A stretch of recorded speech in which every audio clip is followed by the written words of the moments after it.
Hold up. Cardi B just hopped on live and went nuclear, addressing some of the wildest allegations I've heard thrown at her yet. We talking tooth knocked out, hands being thrown, kids being dragged into it, baby mamas plotting. And Cardi looked dead in the camera and said, nah, none of that happened. And while she's out here defending her name, guess where Stefon Diggs popped up? Harlem. Bro really geotagged his face like a homing missile aimed straight at Cardi's zip code. Stefon really thought sliding through her city was gonna fix this? Yo, before we get into this mess, because trust me, it gets worse, smash that like button and subscribe to Melanin Scope Media. We're the only ones reading these receipts line by line. Don't sleep on us.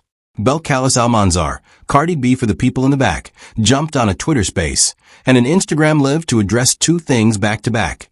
A blogger's claim that a man knocked her tooth out, and the Christmas backlash tied to Stefon Diggs spending the holiday with his other kids. Both moments hit social media late December 2025, right after Stefon was photographed celebrating Christmas with 3 of his other children, and right before he posted himself geotagged in Harlem. That blogger really thought dropping a domestic violence allegation with no proof was gonna age well. Now let's get into the receipts, because Cardi brought them. And before we even open the vault, let me set the table for what we're really looking at here. This is not a one-off scandal. This is the 7th or 8th chapter of a years-long playbook, because Cardi is the same woman who already burned through one of the most documented public marriages in modern hip-hop. Per Billboard's timeline, Cardi filed for divorce from Offset in September 2020, withdrew it, then filed again in July 2024, and as of her own September 2025 livestream, that divorce still wasn't finalized because of financial entanglements. So when she logs into a Twitter space in December 2025 and starts swinging back at bloggers, understand the muscle memory she's working with.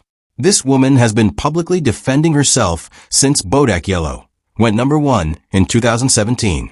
By the time this Stefon DV rumor lands, she's basically a heavyweight champ, and the blogger walked into the ring without a mouthpiece. The second context layer? The timing window. Cardi gave birth on November 4th, 2025, per People's Confirmation. That means when she's screaming on Twitter Space in late December, she's roughly 7 to 8 weeks postpartum. Postpartum hormones, postpartum exhaustion, postpartum protective instincts. That's the chemical cocktail this blogger decided to poke. You want to know why Cardi sounded like she was ready to fly through somebody's phone screen? Because biologically, she was. A woman that fresh out of delivery doesn't have a soft launch left in her. Every word is a sword. The blogger picked the worst possible 8-week window to test her. That's not just bad gossip, that's bad math. And one more thing before we open the receipts. Pay attention to the surface area Cardi chose. Twitter Space and Instagram Live, back to back. That's not panic. That's strategy. Twitter Space catches the gossip crowd, the bloggers, the journalists who screenshot in real time. Instagram Live catches her own fan base, the day ones, the Barty gang who'll clip it and weaponize it. She didn't go on Joe Rogan. She didn't go on a podcast. She went direct. No editing, no producer, no PR filter. That's the move of somebody who knows the truth is the cheapest weapon in the room. Let's start with the DV bombshell, because this one's the heaviest. Complex reported on the Twitter space, and Cardi went straight at the blogger spreading the rumor. Her exact words, "Why you lying and saying that AN *** touched me and knocked my tooth out?" She kept going. "First of all, I don't play that DV BS." When I read that, I had to put my phone down. Bro, this woman is screaming her innocence, and a blogger is out here playing detective with NO proof.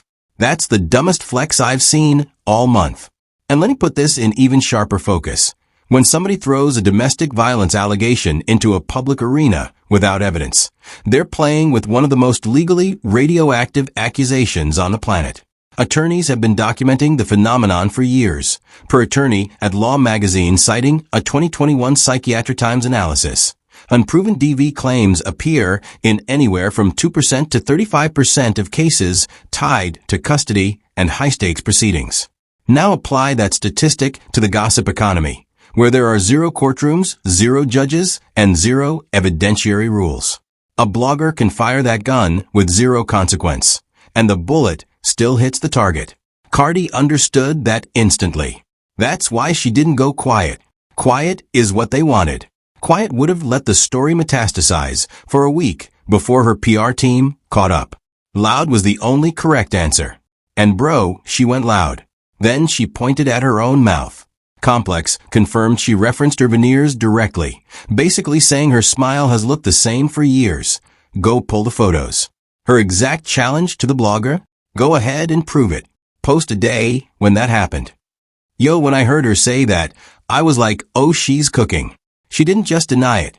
She dared them to produce a date, a timestamp, anything. And of course, crickets. That blogger really thought they could throw a DV allegation out and not get asked for receipts? Nah, bruh. Now here's where Cardi being Cardi works in her favor. Her smile is one of the most photographically documented in modern pop culture. According to dental analyses tracking her transformation, Cardi's cosmetic dental work, including her current veneers, has been visible on red carpets, music videos, magazine covers, and award shows continuously since 2017. That means the receipts she's daring the blogger to produce already exist on Getty Images, on Vogue's archive, on the Met Gala step and repeat, on her own Instagram grid. To prove the rumor true, the blogger would have to find a single appearance where her tooth was missing, and then explain why every other appearance on the same calendar week showed it intact. The math literally doesn't math. Cardi didn't just challenge the blogger. She challenged them to fight the entire internet archive. That's a fight nobody wins. Then she went somewhere real personal. She said, and this part still got me sitting here, my dad never hit my mom. And even when my mom used to beat the ish out of him in front of us, you know what my dad used to do? Walk away. She followed it with, that's the one thing that I say I will never tolerate in my life. When I heard that, man, that hit different. That's not a PR statement. That's somebody who grew up watching it and decided what their line is. You can't fake that. And the family detail matters more than people realize.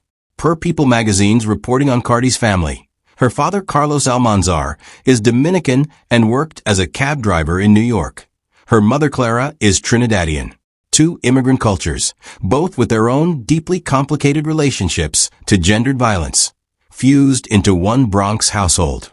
When Cardi says her dad walked away from her mom's outbursts, she's not just protecting her father's image. She's revealing the blueprint she internalized as a kid, the script she watched, the role model she chose. Psychologists call this model de-escalation. When a child witnesses a parent refuse to escalate physical conflict, that becomes their internal red line for life. So when Cardi says, the one thing I will never tolerate, she's not improvising. She's reading from a script that was written in her family's living room 20 years ago. That's why the line sounds like it has gravity. Because it does. And let's slow down on the actual content of what she revealed. Because in another era, the headline would have been Cardi B's mom was the violent one in the house. That's not a comfortable confession. That's not a PR-tested talking point. That's the kind of raw family detail you only volunteer when you need the audience to believe you. She traded a piece of her family's privacy for credibility on this DV denial. And the blogger? Still no receipts. Cardi spent personal capital. The blogger spent zero. Guess who wins that exchange? Now switch over to the Christmas Live. Revolt got the receipts on this one. Cardi went on live December 28th and said, y'all need to calm down. Is y'all cool? Y'all been dragging me for 3 or 4 days? Y'all want me to leave my man and F** yours? You want me to leave my man and just go in yours? I don't know what y'all want me to do. Bro.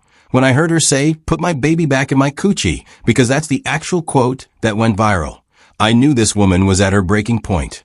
The internet really had her in a chokehold over a Christmas she didn't even attend. And this is where parasocial fan culture becomes its own villain in the story. Researchers have spent years documenting how fans of celebrities, especially female celebrities in messy relationships, develop one-sided emotional attachments that mimic actual romantic ownership. Fielding University's analysis of parasocial relationships breaks it down. When fans get emotionally invested in a celebrity romance, they start treating the celebrity like a family member who is making bad choices the family needs to fix. That's why the comments under Cardi's posts read, like in-laws at a Thanksgiving dinner. They're not fans anymore. They're invested stakeholders demanding ROI on their emotional investment. Leave him. You deserve better. Why'd you have his baby? These aren't compliments. These are demands. And after 3 or 4 days of demands, Cardi cracked. Not because she's weak. Because the dosage finally hit. Even Beyoncé would tap out under that kind of saturation bombing. Then Cardi defended Stefon's parenting on the same live. She said, if a knock can't travel, right? And he got the holidays off. Bro, I got my own set of kids. I'm not bringing my 3 other kids to somebody else's house where there's other things going on. Asterisk, she added that Stefon allegedly came through the next day with, and I quote, $300,000 worth of gifts. 300,000. When I heard that number, I had to rewind 3 times. That's not a Christmas gift. That's a down payment on forgiveness. And let's actually do the receipts on the kid situation, because the media keeps fudging the count. Per page 6 breakdown of Stefon's children. Stefon has multiple children with multiple different mothers, and her son with Cardi is the latest addition. People magazine's tally confirms 3 publicly documented kids, with Cardi's son in the mix. Other outlets and unconfirmed reports push the total higher, with capital XDRA and Community reporting on Reddit citing additional alleged baby mothers, including names like Tyler, Aileen, Lord Giselle Lopera, and others. Whether the real count is 3, 4, or higher, the takeaway is the same. This is a man with multiple Christmases to attend, multiple custody calendars to coordinate, and multiple women who consider his time their entitlement. Now drop a $300,000 gift haul into the middle of that ecosystem and tell me how the other baby mothers reacted when they saw that number. That's the unspoken second front war Cardi is also fighting. And the kicker? She addressed the baby mama drama directly, talking about the baby mom's gonna jump me. How? Why would they jump me? I never did nothing to none of them. I don't talk about none of them. The blogger and the fans really had this woman defending herself from a hypothetical jumping. That's where I said, nah, the internet went too far. Think about how absurd that quote actually is when you slow it down. A grown woman, one of the highest earning female rappers of her generation, with security detail and a tour about to launch, is sitting on Instagram Live explaining why a coordinated multi-baby mama physical attack is logistically unrealistic. That's the level the discourse fell to. Not, is the DV allegation true? Not, is Stefon a good co-parent? But, are the baby mamas going to jump her in a parking lot? When the narrative gets that far off the rails, it's not a story anymore. It's mob psychology dressed up as commentary. And Cardi answering it seriously is what makes her dangerous on these lives. She'll dignify the dumbest accusation just long enough to dismantle it on camera. The blogger handed her ammunition by being this unserious. She loaded the clip and emptied it. Now that we got the quotes, let's connect the dots. Watch the pattern carefully. The DV rumor didn't drop in a vacuum. Cosmopolitan and Ola both confirmed Cardi and Stefon welcomed their son November 4th, 2025.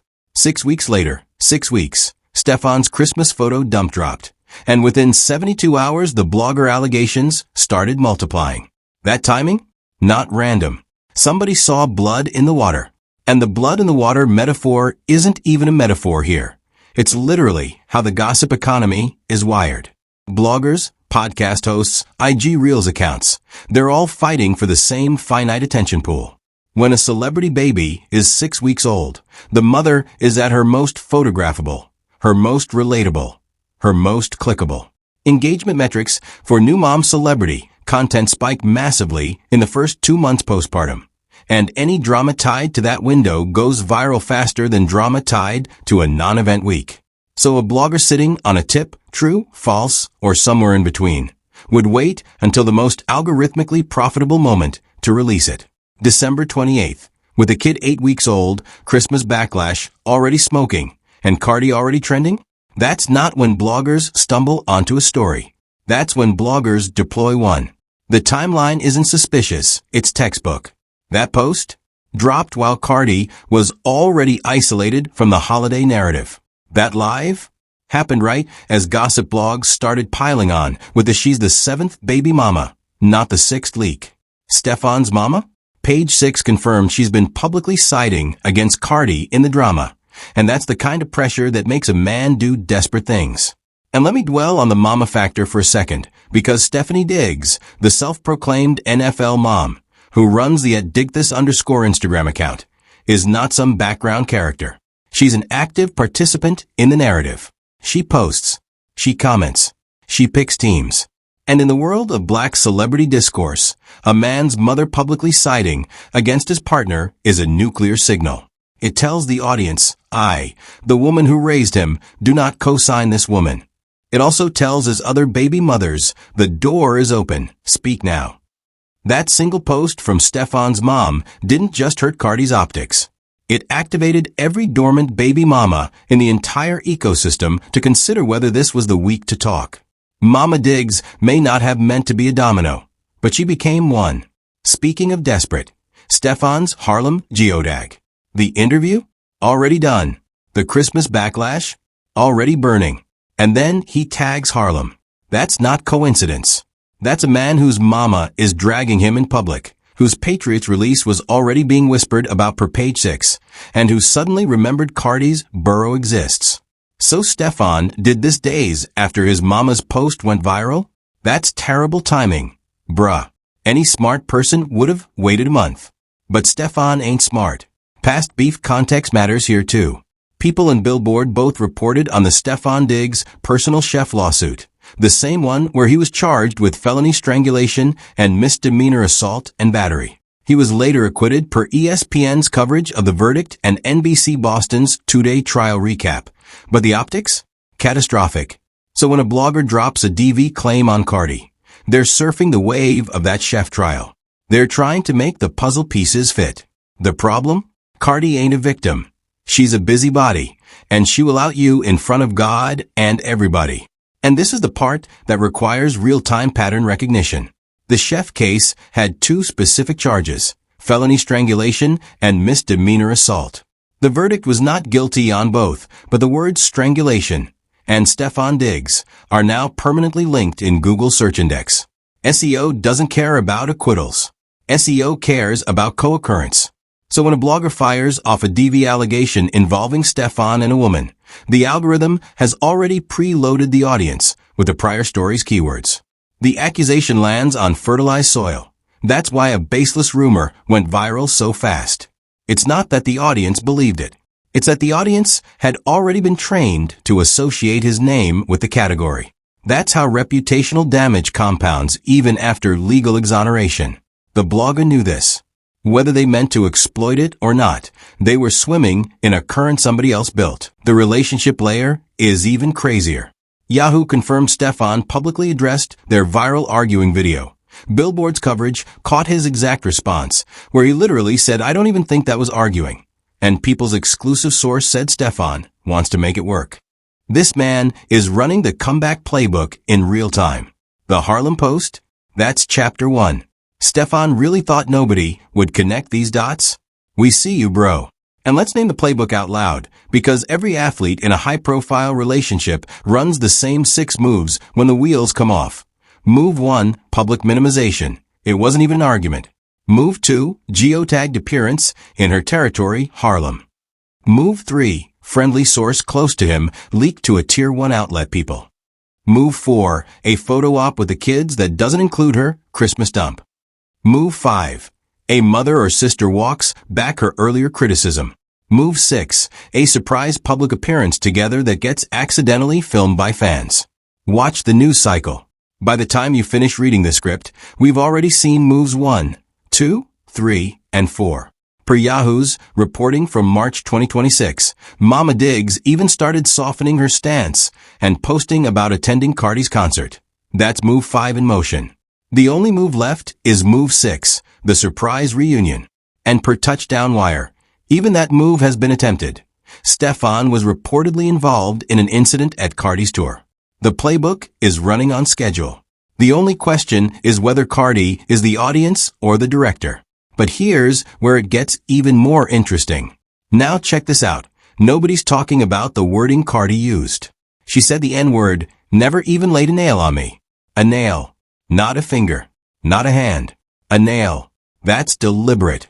That's the language of somebody who's been coached by a lawyer to leave zero wiggle room.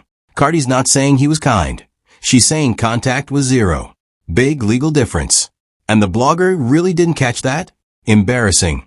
And this is the part where you have to appreciate Cardi's evolution. The 2017 Cardi would have cussed the blogger out in 5 languages and ended the sentence with a hand emoji. The 2025 Cardi uses laid a nail on me, phrasing tight enough to survive a defamation deposition. That's not accidental. That's somebody who's been through multiple lawsuits, including the well-documented divorce filings tracked by ELLE, and has learned how to fight on camera while preserving every legal option off camera. Pay attention to how grown-up the language is. That's a billion-dollar artist talking, not a girl from the Bronx defending herself in a comment section. The blogger walked into the room with a slingshot. Cardi was sitting there with a sniper rifle and a lawyer on speed dial. Now zoom into the veneer challenge. Post a day when that happened. That one sentence is a trap. Because if the blogger posts a date, Cardi pulls the receipts, public appearances, red carpets, music videos, and proves the tooth was intact. If the blogger doesn't post a date, the rumor dies. Cardi played 4D chess, and the blogger thought it was checkers. If the blogger had half a brain, they would have prepped a timeline before making the claim. Let me break down why this trap is so airtight. In the gossip ecosystem, accusations float on vibes. They don't require documentation, just enough plausibility to get reshared. But once a celebrity demands a date, the accuser has to either fabricate one, which creates legal exposure and verifiable contradictions, or stay silent, which kills the story. It's a binary. There is no third option. The trap is so clean that legal scholars have actually written about it. The William and Mary Business Law Review's analysis of celebrity social media notes that celebrities increasingly use public challenges to force accusers into either evidence or retraction, because vague accusations cannot survive a specific demand. Cardi didn't invent this technique, but she ran it cleanly on a live stream in real time.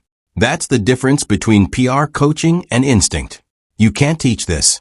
You either grew up arguing on a Bronx street corner or you didn't. Then there's the put my baby back in my coochie line. That's not just a meme, that's a psychological pin. She's flipping the audience's "you shouldn't have had his kid" energy back onto them as something physically impossible. It's deflection by absurdity, comedy as armor. And it worked. Within hours, the conversation switched from "why'd you have his baby" to "did she really say that?" Distraction, master. This is a technique psychologists call absurd reframing, taking a serious criticism and amplifying it to the point of cartoon impossibility, which forces the audience to engage with the absurd version instead of the original critique. Comedians use it. Politicians use it. Defense attorneys use it. And Cardi, who has never taken a single PR class in her life, deployed it on a postpartum Instagram live at full volume. Think about the genius of that. Within 24 hours, "Put my baby back in my coochie" was on every gossip blog, every Reddit thread, every late-night TikTok. The original criticism, that she made a poor choice having a child with a man with a complicated co-parenting history, was buried under the meme. The meme became the story. The story became Cardi. Cardi became the trending name. Stefon became background noise. That's not damage control. That's hijacking the news cycle. The Harlem geotag is its own forensic case. Stefon didn't put NYC, didn't put New York, didn't put a vague city tag. He typed Harlem, the most specific borough flex he could pick, because that's Cardi's home turf and he knows it. He's not visiting New York. He's announcing it to one person. That's the move of a man hoping his phone buzzes within the hour. And Stefon thought that line was subtle? Nah. Bruh, that was a billboard. And for the audience who doesn't know NYC geography, Harlem is not just a neighborhood. It's a cultural landmark. It's where the Apollo lives. It's where Cardi's old strip club to Bronx bodega lore is anchored. Geotagging Harlem from a New England NFL player isn't a casual location share. It's a statement. He could have tagged Manhattan. He could have tagged Times Square. He could have tagged a restaurant in Tribeca. He chose Harlem because Harlem says one specific thing. I am in your world now. I am asking to be noticed. And per page 6 confirmation that Stefon's mother eventually softened her stance and was attending Cardi's concert. Even the family's tone shifted within months. The Harlem Post was Stefon's white flag in geotag form. Cardi probably saw it. Cardi probably screenshotted it. Cardi probably said nothing, which is its own message. One more layer. The $300,000 worth of gifts line. Why would Cardi disclose the dollar amount? She didn't have to. But by saying it out loud, she's doing two things. She's reminding the audience Stefon is invested, and she's clapping back at every blog calling him a deadbeat. That's a defense disguised as a flex. And Stefon's mama probably watched that live and felt that shot personally. Think about who that $300,000 figure was aimed at. Not at fans. Fans don't care about the dollar amount. They care about the drama. Not at Stefon. He already knew what he spent. That number was aimed at 3 specific audiences. 1, the other baby mothers, who now know exactly what the holiday gift floor looks like in his current relationship. 2, Stefon's mother, who has been publicly questioning his commitment level and now has a 6-figure data point to chew on. And 3, the bloggers calling Stefon a deadbeat, who now have to either retract or look ridiculous. 1 sentence. 3 targets. That's surgical. And the fact that Cardi delivered it casually, with no chart or graph, made it land harder. She didn't brag. She just dropped the number and moved on. That's the move of somebody who knows that in a culture where receipts are king, a dollar figure carries more weight than a paragraph of context. Now, let's see how the media covered this. Complex framed the DV denial as a clean win for Cardi. They kept it factual, leading with the blogger call-out and the veneer challenge. No editorializing. They let her words breathe. Cosmopolitan and Ola took a softer angle, framing the Christmas drama as a co-parenting logistics issue, almost giving Stefon cover for skipping his newborn's first Christmas. That's reach. And this is where you have to understand the editorial economics of celebrity media. Outlets like Cosmopolitan and Ola exist on a steady diet of brand partnerships, lifestyle content, and aspirational coverage. They can't frame Stefon harshly without burning bridges with NFL-adjacent advertisers and athlete brand teams. So the co-parenting logistics angle isn't bad reporting. It's protected reporting. It's the angle that keeps the door open for a future profile, a future cover, a future content collaboration. Meanwhile, Complex, which lives closer to hip-hop authenticity, can afford to print the unvarnished version because their audience demands it. Same story, 2 different audiences, 2 different framings. The reader has to triangulate, and most readers, sadly, don't. Revolt leaned into the emotional collapse angle. They highlighted the "y'all want me to put my baby back" quote and painted Cardi as overwhelmed. People went full reconciliation propaganda. Their exclusive source said Stefon stepped it up and wants to make it work. Yeah, okay, people. Source said who? Page 6 did the opposite. They printed Stefon's mama's anti-Cardi post and basically lit the match. And let's call People magazine's whole game out for what it is. People's exclusive source close to the couple is the most weaponized phrase in celebrity journalism. That phrase is almost always a publicist, somebody paid to plant a narrative on behalf of one party in the relationship. And in this case, who benefits most from a Stefon stepped up and wants to make it work framing? Stefon. Who has more to lose if the narrative flips to Cardi is moving on without him? Stefon.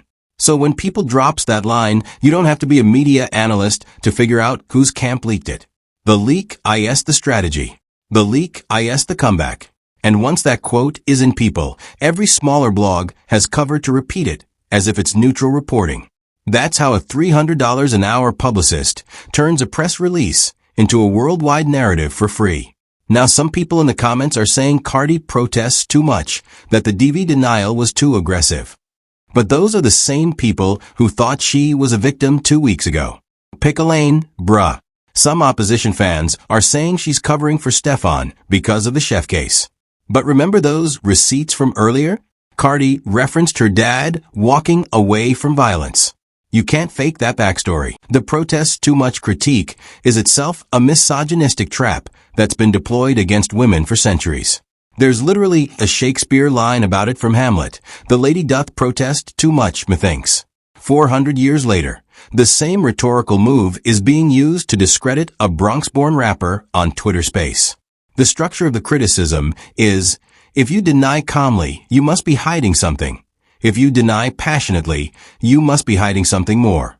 There is no version of the denial that satisfies the critic, because the critic isn't actually looking for satisfaction. They're looking for a hook to keep the story alive. And the only way to win that game is to refuse to play it. Cardi played it anyway, which is the one move I'd push back on her about, but I also understand why she played it. When you're a Latina woman from the Bronx, silence gets read as guilt faster than it gets read as dignity. Cardi knows her audience. She made the trade.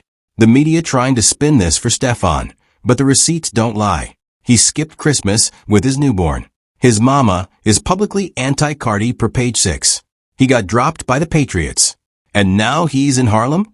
If you still think Stefon ain't on a comeback campaign after all this, you're just biased. But here's what nobody is saying. Something about this whole thing feels OFF. And I'm not buying the surface narrative. Here's what nobody is talking about. This isn't a DV story. This isn't a Christmas story. This is a power story. And right now, Cardi has all of it. Stefon doesn't. And every move he's making, the Harlem geotag, the People magazine, he wants to make it work, exclusive, the sudden visibility. That's the playbook of a man whose stock is crashing and who needs to be attached to somebody whose stock is rising. And this is the part of the story that requires you to zoom out and look at the entire genre of athlete versus entertainer relationships over the last 15 years. There's a documented cultural shift happening. Researchers studying WG, wives and girlfriends, culture in modern sports, have noted that the old dynamic, athlete is the celebrity, partner is the accessory, has been inverted. The partner is now often the bigger brand, the bigger earner, the bigger draw. Think Taylor Swift and Travis Kelce. Think Ciara and Russell Wilson. Think Cardi and Stefon. In each case, the female entertainer's media footprint dwarfs the athlete's, and the athlete's career value increasingly depends on staying tethered to her gravitational pull. That's not me speculating. That's market analysis. NFL endorsement deals for partnered athletes increase measurably when the partner is a cross-platform star. So Stefon's interest in remaining with Cardi isn't just emotional. It's economic. Look at the math. Page 6 confirms Stefon got cut from the Patriots in March 2026, and the exact mechanics of that cut are brutal. Per NFL.com's reporting and Fox Sports coverage, the Patriots released him to clear $16.8 million in cap space for the 2026 season, after just 1 year. Think about that. He produced. He didn't get hurt to the point of unusability, and they still cut him. That tells you the league has him priced down. NFL veteran wide receivers don't have a long shelf life. 3, maybe 4 years tops before they're chasing 1-year prove-it deals or sliding into retired athlete territory. And the data backs that up.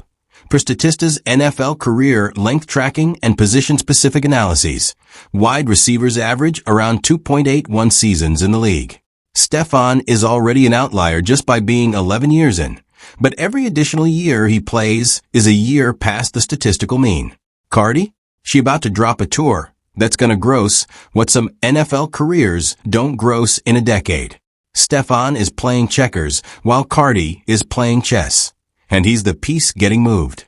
And the tour math isn't even speculation anymore. Per Wikipedia's Little Miss Drama Tour entry and Ticketmaster's tour page, Cardi's first headline arena run launched February 11th, 2026 in Palm Desert and ran through April 18th with 35 dates across major arenas, Acrisure Arena, Golden One Center, Houston's Toyota Center, the works. That's per Golden One Center's official announcement. And that's before we count the merch, the VIP packages, the pop-up activations, the brand sponsorships that come with a tour of that scale. Meanwhile, Stefon's cap space clearing release left him needing a new team and probably a pay cut to land it. So while Stefon is texting agents trying to find a roster spot, Cardi is selling out arenas. That's not a power balance. That's a power tilt. And tilts that severe? Almost never resolve back to neutral. That DV rumor? I don't think it appeared out of thin air. The timing is too clean. 6 weeks after the baby, 3 days after Christmas, right when Stefon's image is in the gutter. That's not organic gossip. That's a narrative someone wanted in the air. Whether it was Stefon's camp trying to make Cardi look like a victim he can rescue, or a rival camp trying to torch what's left of his rep, somebody planted this. And the blogger took the bait. The blogger thought they were exposing something. Nah, they were being used. And history backs this read-up over and over. Look at the Johnny Depp/Amber Heard case as analyzed by defense attorneys. That entire ecosystem became a case study in how DV narratives can be weaponized in both directions during a high-profile separation. The point isn't to say Stefon is Johnny or Cardi is Amber. Neither analogy fits cleanly. The point is to say, when a couple is famous, the DV accusation becomes a strategic instrument, not just a personal one. People deploy it. People retract it. People time it. People monetize it. The blogger who fires off a Cardi DV claim in December 2025 is operating in a media ecosystem where they've watched, in real time, what a DV claim can do to a celebrity man and a celebrity relationship. They aren't innocent gossipers. They're tactical operators using accusations as content. And the audience treats it as entertainment until somebody actually gets hurt. Now let's talk about the part nobody wants to say out loud. Cardi has a type. And it's not a coincidence. Offset, many vices, gambling allegations, public messiness. Stefon, 5 kids by 5 women, an acquitted assault case, a mama who'll drag him on Instagram. There's a pattern here. And every time Cardi gets burned, the public expects her to learn the lesson. But here's the forbidden truth. Cardi doesn't need to learn anything. She's the prize in both relationships. Stefon needs her more than she needs him. That's why he's in Harlem. That's why people got a source saying he stepped up. That's why his mama is suddenly being walked back. The man is in damage control because the asset is walking away. And this is the part where psychology meets economics. There's a well-documented behavioral pattern in long-term celebrity partnerships called anchor relationships. Relationships where one partner serves as the audience-facing brand anchor and the other partner's career value compounds through proximity. Anchor partners don't have to win the relationship. They just have to maintain the brand. Cardi's brand survived Offset's infidelity rumors, survived the cheating allegations, survived multiple divorce filings. Her audience didn't punish her. They empathized with her. That's because Cardi has spent 8 years building parasocial loyalty so thick that even bad romantic choices get filed, as she's just like us. Stefon has no equivalent reservoir. NFL fan loyalty is team loyal, not player loyal. When the team cuts you, the fans move on. When a rapper goes through public drama, the fans tweet, "We ride for her." That's not symmetrical. That's not even close. And the wildest part? The culture is rewriting this drama in real time. 2 weeks ago, Stefon was a deadbeat. Now blogs are calling him a present father because he showed up to one Christmas for his other kids.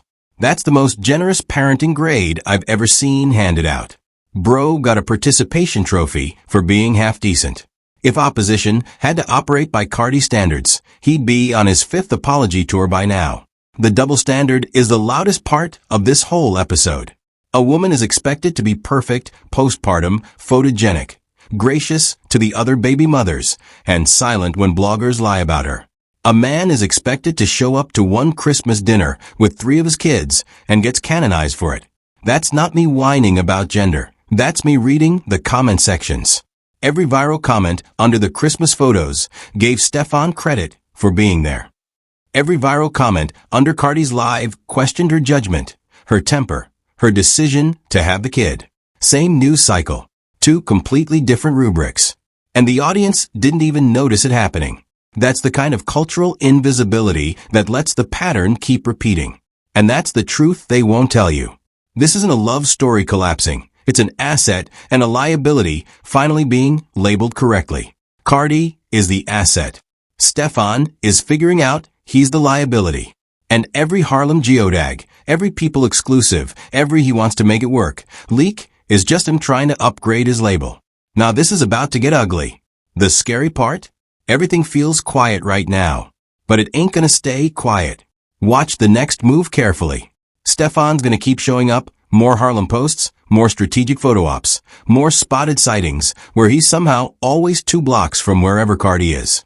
When Cardi doesn't respond publicly, Stefon's gonna look desperate screaming into a void his own mama created.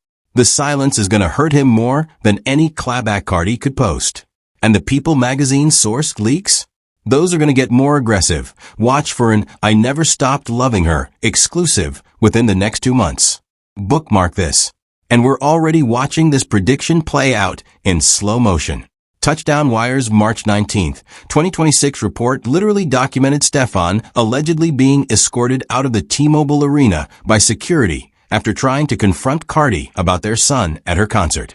That's a man who has lost the plot. That's not a comeback strategy. That's a public meltdown disguised as one. Showing up to your ex's arena unannounced and getting escorted out by security is the most "I am not okay" move a famous man can make in 2026. And the optics are now permanent. Cardi didn't even have to clap back. The security footage did the work for her. Stefon's "I'm a present father" narrative just got body slammed by his own behavior. And the Barty gang doesn't even need to spike the football. They can just retweet the headline. We already know how this ends. If Cardi does give him another chance, and let's be real, history says she might, Stefon better treat that woman like she's the second coming. Because the second he slips one time, the internet has receipts on standby. Stefon ain't ready for the surveillance he's about to be under. Every text, every IG follow, every gym DM, it's all gonna get screenshotted. And if there's another lawsuit, another chef, another anything, it's over. He's not surviving a sequel. And let me put a fine point on what surveillance actually looks like in 2026. We are past the era where celebrities can quietly slide into DMs and expect privacy. Every barista with a cell phone is paparazzi. Every flight tracker app is investigative journalism. Every Cash App receipt screenshot is admissible in the court of public opinion. The Travis Scott era of "we'll just stop posting and it'll blow over" is dead. Now the question isn't whether your slip gets caught. It's how many people catch it within the first 24 hours. Stefon doesn't have a single advantage in that environment. He's a 31-year-old wide receiver with a famous girlfriend, a public legal history, acquitted but searchable, and multiple co-parenting threads. The next slip won't even be discovered by a tabloid. It'll be discovered by a TikTok teenager with too much time and too much energy. That's the surveillance he's underestimating. Yeah, bro definitely panicking now. The Patriots release per Page 6 just made everything worse for him. NFL teams talk. If he's labeled off-field issues, his next contract drops by millions.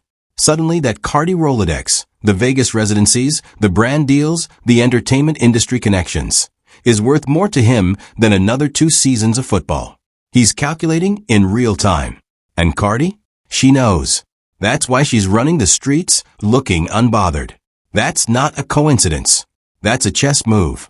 And let me explain unbothered as a strategy, because Cardi is operating it at the grandmaster level right now. There's a famous principle in negotiation theory called the walkaway advantage. Whoever can credibly walk away from the deal has all the leverage.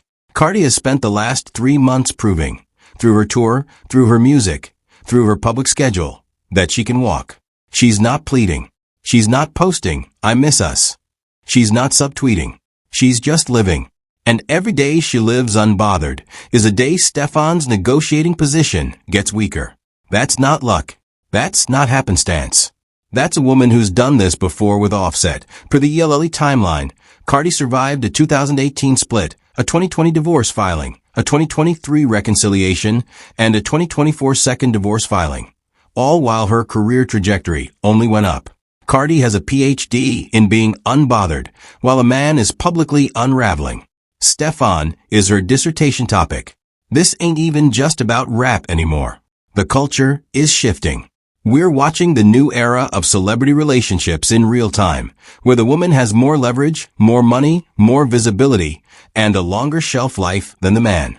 Stefon represents the old playbook. The athlete who thought his jersey number was his trump card. The culture is done with that. 5 years from now, people are going to look back at this Christmas as the moment the dynamic flipped. And opposition is watching it happen without him being able to stop it. And I want you to understand what this cultural pivot means for every athlete and entertainer couple coming after this one. The Cardi-Stefon split is going to be cited the way the Halle Berry-David Justice split was cited in the late 90s, the way the Sierra Future split was cited in the 2010s, as the moment when a high-profile woman publicly demonstrated that the athlete partner needed her more than she needed him. That's not a fan opinion. That's a documented shift in how researchers analyze celebrity-athlete partnerships, where influencer economics have begun outscaling sport salaries. Next time an NFL player dates a rapper, the rapper will have a template, point to Cardi, run the same plays, take the same wins. Stefon isn't just losing a relationship. He's becoming the cautionary case study in a textbook chapter that hasn't been written yet. Mark my words on this, and I mistake my whole channel on it. There is going to be a reconciliation moment. People already telegraphed it with the Stepped It Up exclusive. The Ola article about an April reunion sighting? That's the rough draft. But the reconciliation ain't the ending. The ending is what happens 6 months after the reconciliation, when the cameras die down and Stefon thinks he's safe. Because the second he relaxes, that's when the next chef-type story drops. That's when the next baby mama tweets. That's when Cardi is gone for good. And this time, the $300,000 gifts ain't bringing her back. And if you want a preview of what that future looks like, study the Offset timeline carefully. Per the People magazine relationship retrospective, Cardi and Offset cycled through reconciliation moments multiple times. Every one of them looked permanent in the moment, and every one of them ended with a quieter, more decisive split. The pattern is brutal but predictable. Drama, denial, distance, photo op reunion, quiet honeymoon period, slip, exposure, exit. The Stefon arc is currently somewhere between distance and photo op reunion. Anyone telling you they're back together for good hasn't been watching Cardi for the last 8 years. She doesn't burn bridges loudly. She burns them patiently. By the time you smell the smoke, the bridge is already ash. Whatever happens, one thing's clear. Stefon already lost the high ground. He's not getting it back. And the reason he's not getting it back is the same reason most public figure men in his position don't get it back. The high ground in 2026 is no longer about whether you're guilty or innocent. It's about whether the receipts make you look like you might be. Stefon was acquitted of the chef charges. The DV blogger rumor about Cardi was uncorroborated. By the standards of an actual courtroom, Stefon should be standing tall. But the court of public opinion doesn't have rules of evidence. It has SEO. It has screenshots. It has muscle memory. And every single one of those is currently working against him. Cardi controls the narrative because Cardi controls the platform, the audience, the timing, and the money. Stefon controls a soon-to-expire NFL contract and a Harlem geotag. That's not even a fair fight. That's a coronation in slow motion. So here's the part where I leave you with a thought instead of a verdict. Watch what happens next. Watch which baby mama posts next. Watch which source close to leaks next. Watch which arena Cardi rolls into with a smile and no mention of Stefon's name. Watch the silence as much as you watch the noise. Because in this story, the silence is where the truth lives.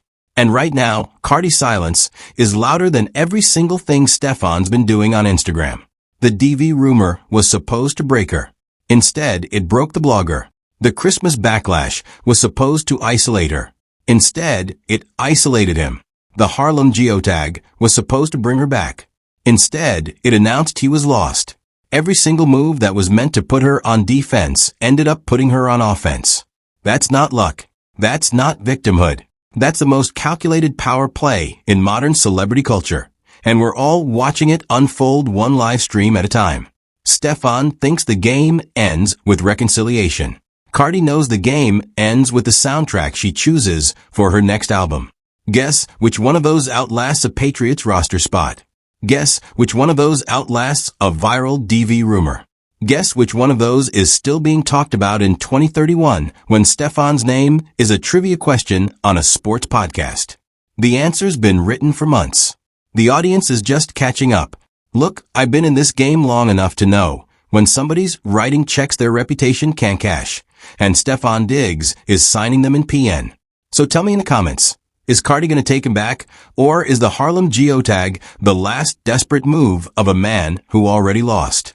Drop your prediction below, smash that like, subscribe to Melanin Scope Media, and turn on the bell, because when this story explodes, and it will, we drop in the receipts first. And by the way, tomorrow we're dropping something wild about another Stefon baby mama who's been quietly building her own case.